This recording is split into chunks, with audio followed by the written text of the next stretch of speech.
సరిగ్గా తెలంగాణలో మనం చూస్తున్నాం హైడ్రా విషయం మొత్తం కూడా అక్రమంగా కట్టిన కూల్చివేతలన్నిటిని కూడా కూల్చేస్తుంది. అయితే ఇప్పుడు వీటిని జిల్లా వ్యాప్తంగా విస్తరిస్తారు అని చెప్పేసి రేవంత్ రెడ్డి గారు ఒక అనౌన్స్‌మెంట్ చేస్తారు. కానీ దీని పట్ల అంటే క్యాడర్‌లోనే కాస్త అసంతృప్తి ఉందని అంటున్నారు సార్. అంటే సామాన్యుల ఇల్లు, పొలిటీషియన్‌ల ఇల్లు, పారిశ్రామికవేత్తల ఇల్లు కూల్చేసుకుంటూ పోతే రేపటి రోజు మనకే ప్రాబ్లమ్ అవుతుంది. వాళ్ళ పట్ల మన మీద వ్యతిరేకత వస్తుంది. ఇది మనకే నష్టం అని అన్నట్టుగా లోపల కాంగ్రెస్ వర్గంలో ఒక అభిప్రాయం ఏర్పడుతున్నట్టు చెప్తున్నారు సార్. ఎంటర్‌గా ఈ హైడ్రా పైన మీ ఒపీనియన్ ఏంటి సార్? ఇప్పుడు హైడ్రా అనేది మంచి కార్యక్రమమే. అవును. ఎందుకంటే ఇక్కడ రాజధాని అయింది కాబట్టి 70 సంవత్సరాలు అయింది కాబట్టి హ్మ్. భూములు అమితంగా ధరలు పెరిగిపోయినాయి. అవును. ఎక్కడ పడినా ఖాళీ స్థలం అంటూ కనపడి క్లెయిమ్ లేకపోతే ఆక్యుపై చేసే పరిస్థితి వచ్చింది. అందులో ప్రభుత్వ స్థలాలను కాపాడడం కూడా కొంచెం ఇబ్బందికరమే. హ్మ్. ఇవి కుంటలుకు ఎఫ్టీఎల్ అని ఉంటుంది, అంటే ఫుల్ ట్యాంక్ లెవెల్ ఉంటుంది, బఫర్ జోన్స్ ఉంటాయి. హ్మ్.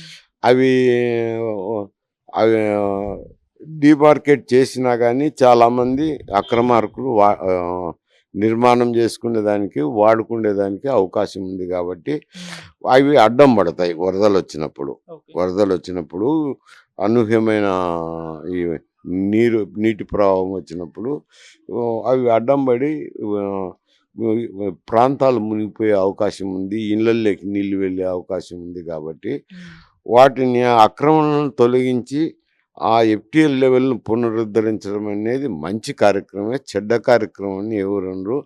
అది ఎవరన్నా అక్రమంగా అందులో ఆక్యుపై చేసినా అని కూల్చిన దానివల్ల తప్పు కూడా లేదంటాము. దానివల్ల ఓట్లు పోతాయని బాధపడితే ఇంక ఏ కార్యక్రమం ప్రభుత్వం చేయలేదు. అవి అవి సిటీ వరకే పరిమితం అవుతారా, తర్వాత జిల్లాలు పరిమితం అవుతారా అని ఆలోచన చేసినప్పుడు, ఒక విచక్షణ చేసినప్పుడు ముందు ఇక్కడ సిటీలోనే ఉన్న ఈ చెరువులన్నిటినీ ఈ చెర విముక్తి చేసిన తర్వాతనే అవి ఆలోచన చేస్తారు. ఇప్పటికిప్పుడే ఇవి ఆలోచన చేయరు. ఇక్కడనే ఇంకా చాలా కూల్చివేయాల్సినవి, అక్రమాలు తొలగించాల్సినవి చాలా ఉన్నాయి. అవన్నీ తొలగించి ఈ చెరువులలో నీటిపారుదల ఫ్రీగా జరిగేటట్టు చూడాల్సిన అవసరం ఉంది. చూస్తే సిటీ ముంపు అనేది తగ్గిపోతుంది. ఇక్కడ చూసిన తర్వాత అంటే అది మంచి ఫలితాలను ఇచ్చినప్పుడు రూరల్ పరిధికి చేసుకోవచ్చు. దాన్ని తప్పలు పట్టేదానికి ఎవరికి అవకాశం లేదు. ఇవన్నీ కుశంకలు ఏది చేసినా ఓట్లు వస్తాయో రావా అనేది మామూలు. ఇంకా ఓట్లు వస్తాయా రావా అని అంచనా వేసుకుంటే ఏ ప్రభుత్వం కూడా పరిపాలన సాగించలేదు. దాన్ని బట్టే కాదు, కొంచెం ప్రజలకు మేలు జరుగుతుందా లేదా అని చూసి పరిపాలన చేయాల్సి ఉంటుంది. సరే, ఏపీలో వరదలు చూసాక తెలంగాణ తరహా హైడ్రా ఏపీలో కూడా వస్తే బాగుంటుందన్న చర్చ మరోసారి ప్రస్తావనకు వచ్చింది సార్. ఆల్రెడీ పవన్ కళ్యాణ్ గారు కూడా 90% ఆక్రమణకు గురైందని చెప్పారు కదా. మరి అటువంటి ఆలోచన చేసే అవకాశం ఉందంటారా? వచ్చే ఛాన్స్ ఉందా సార్ హైడ్రా?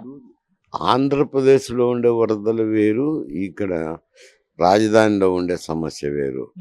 రాజధానిలో చెరువులు, గొలుసు కట్టు చెరువులు ఉన్నాయి. ఆ చెరువుల్లో నీరు నిలుపుదల చేసుకునేదానికి, ఎక్కువగా నీరు వచ్చినాక బయటికి వెళ్ళేదానికి అవకాశాలు మెండుగా ఉన్నాయి.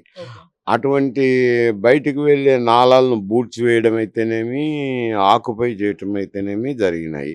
ఇక్కడ చెరువులను కూడా వారికి ఉన్న విస్తీర్ణాన్ని తగ్గిస్తూ ఆక్యుపై చేసినారు కాబట్టి ఇక్కడ ఉన్న అక్రమణలు తొలగిస్తున్నారు సిటీలో. అక్కడొచ్చే తల్లికి అయ్యి నదుల పారకం ఉంది, ఎక్కువ భాగం నదుల పరకము. వర్షం వచ్చి బయటికి నదుల్లోకి నీరు వెళ్ళేదానికి ఆ సమస్య వేరు. కావాలంటే అక్కడ అది ఎందుకంటే ఆ ప్రాంతాల్లో భూముల విలువ తక్కువ కాబట్టి పెద్ద ఆక్యుపై చేయరు. ఇప్పుడు కొద్ది చేస్తే చెయ్యొచ్చు. కాబట్టి ఎక్కడన్నా ఉంటే అటువంటిది పెట్టుకోవచ్చు, హైడ్రాను పెట్టుకోవచ్చు, తప్పేముంది. కలెక్టరే ఇన్ఛార్జ్ పెట్టచ్చు. హైడ్రాకు ఒక ఆఫీసర్ని పెట్టడం, ఒక కమిషన్ రేట్ని పెట్టడం అనేదే కాదు, కలెక్టర్కు సర్వాధికారాలు ఉన్నాయి. ఆయన ఎక్కడ ఆక్రమించినారంటే తొలగించవచ్చు. ప్రస్తుత కలెక్టర్లు అవన్నీ వదిలేసి ఏదో వాళ్ళ వ్యవహారాలు వేరు, వాళ్ళు సంక్షేమ కార్యక్రమాలు వైపు మళ్ళీనారు, సంక్షేమ అధికారుల మాదిరి పనిచేస్తున్నారు. కానీ కలెక్టర్లు రెవెన్యూ బాధ్యతల నుంచి పక్కకు తప్పుకున్నారు. అదే మళ్ళా రెవెన్యూ బాధ్యతలు అది తీసుకొని చేసినారంటే సరిపోతుంది. ఏం పెద్ద సమస్య ఉండదు. ఆమె విమర్శ చేసే దాంట్లో ఒక కారణమైతే కనపడుతుంది. ఆమె ఆమె పార్టీని, పార్టీ శ్రేయస్సును, ఆమె భవిష్యత్తును దృష్టిలో పెట్టుకొని ఆమె మాట్లాడుతుంది. ఓకే. అంటే వైసీపీ పార్టీ ఓటర్స్ అంతా కూడా కాంగ్రెస్ పార్టీకి టర్న్ చేయడాన్ని ఆమె ఎక్కువ ఫోకస్ చేస్తుందనుకోవచ్చా సార్? అవి కాంగ్రెస్ పార్టీ ఓట్ బ్యాంకే కదా! నువ్వు టర్న్ చేసేదానికి ప్రయత్నం చేసేదేముంది? కాంగ్రెస్ పార్టీ ఓట్ బ్యాంకును జగన్మోహన్ రెడ్డి గారు గుంజుకున్నారు. ఆ గుంజుకున్న ఓట్ బ్యాంకును ఆమె వెనక్కి తెచ్చుకునేదానికి ప్రయత్నం చేస్తుంది. అదేం జగన్మోహన్ రెడ్డి ఓట్ బ్యాంక్ లేదు. అది కాంగ్రెస్ ఓట్ బ్యాంక్. ఎందుకంటే ఎస్సీలు అయితేనేమి, మైనార్టీలు అయితేనేమి అవి కాంగ్రెస్ ఓట్ బ్యాంకులు. ఆ ఓట్ బ్యాంకులో ఆయన గుంజుకున్నాడు కాబట్టి ఆ ఓట్ బ్యాంకును ఆమె సంపాదించుతామని చెప్పడంలో తప్పు కూడా కనపడదు అంటారు. అంటే సార్ జనాల్లోకి వెళ్ళి వాళ్ళ సమస్యల్ని ఎక్కువగా ఫోకస్ చేస్తే కూడా ఓట్లు మళ్ళే ఛాన్స్ ఉంది కదా! ఇటువంటి దానికన్నా అన్న నిరీక్షణ కూడా బయటకొస్తుంది సార్. ప్రభుత్వ వైఫల్యం ఎత్తి చూపడం, ప్రజల సమస్యల్లో ఉన్నప్పుడు వెళ్ళడం, ఇటువంటి వరదల్ని ఉన్నప్పుడు కూడా వెళ్ళి చూడడం, ఇటువంటివి చేసినప్పుడు కూడా ఓట్స్ టర్న్ అయ్యే ఛాన్స్ ఉంది. నీవు చెప్పాల్సిన అవసరం లేదు. జగన్మోహన్ రెడ్డి చెప్పాల్సిన అవసరం లేదు. ఎవరి స్ట్రాటజీ వాళ్ళకుంటుంది.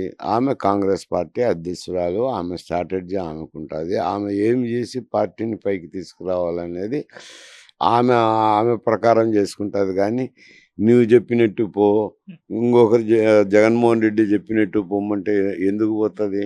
పోదు. ఆమె ఏమన్నా మంచి కొడతారా జగన్మోహన్ రెడ్డి?